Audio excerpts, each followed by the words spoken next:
Perkenalkan, nama saya Muhammad Fikri Reza Al-Farid dengan akhiran NIM 140 dari kelas Ilmu Hukum C. Di sini saya akan menjelaskan materi subjek hukum internasional dari perusahaan transnasional atau multi-nation corporation. Pengertian subjek hukum internasional: perusahaan transnasional atau multinational corporation.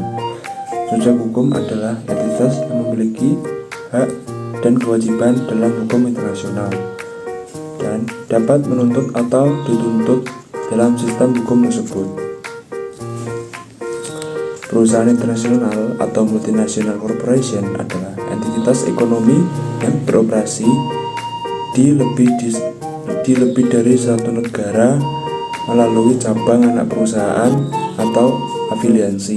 Perusahaan ini biasanya memiliki basis utama di suatu negara, yaitu negara asal, dan melakukan kegiatan ekonomi seperti perdagangan, investasi, atau produksi di negara-negara lain. Mengapa perusahaan transnasional dikategorikan sebagai subjek hukum internasional? MNC dianggap sebagai subjek hukum internasional karena aktivitas mereka yang melintasi batas negara yang berdampak pada berbagai aspek hukum internasional. Ada beberapa alasan mengapa MNC dianggap relevan sebagai subjek. Yang pertama, adanya pengaruh ekonomi global.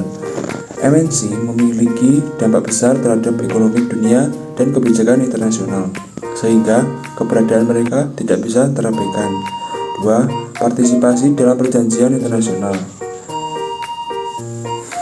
MNC seringkali terlibat dalam perjanjian bilateral atau multilateral, khususnya terkait investasi dan perlindungan hak kekayaan intelektual. Yang ketiga, keterlibatan dalam konflik hukum internasional.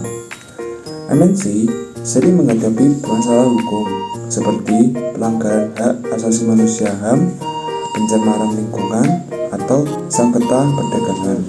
Yang terakhir yaitu adanya hubungan dengan negara.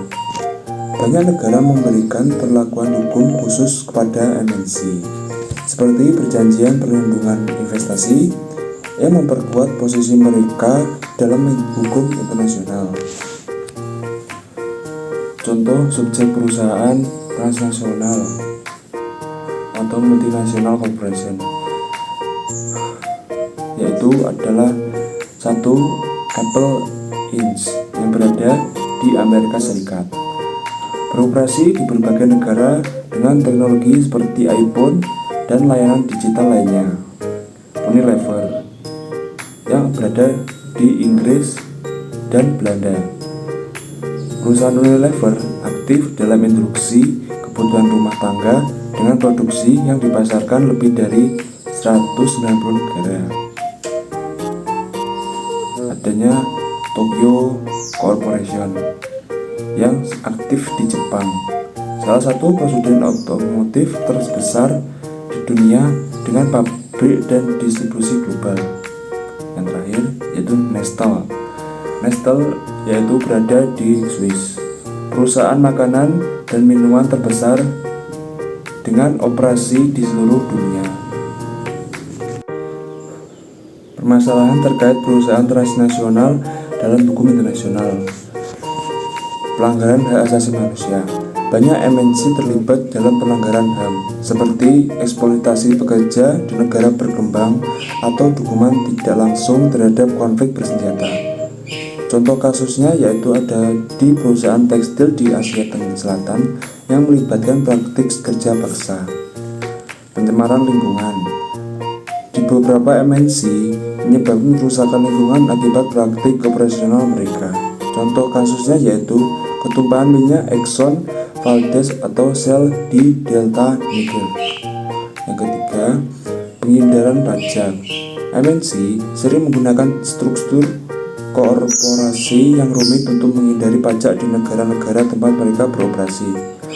Contohnya yaitu skema pajak yang digunakan oleh beberapa perusahaan teknologi besar seperti Google atau Amazon. Yang terakhir yaitu ketimpangan kekuatan dengan negara. Beberapa kasus, MNC memiliki kekuatan ekonomi lebih besar dibanding negara tempat mereka beroperasi, sehingga menimbulkan ketimpangan dalam negosiasi dan regulasi. Contohnya, MNC menekankan negara-negara berkembang untuk memberikan insentif pajak atau mengurangi standar lingkungan. Perusahaan transnasional MNC menjadi subjek hukum internasional karena peran dan dampaknya yang signifikan dalam dinamika global. Namun, keberadaan mereka menimbulkan tantangan besar bagi hukum internasional, terutama terkait perlindungan HAM, keadilan ekonomi, dan kelestarian lingkungan. Dibutuhkan kerangka hukum yang lebih kuat untuk mengatur aktivitas mereka agar sesuai dengan prinsip keadilan dan keberlanjutan.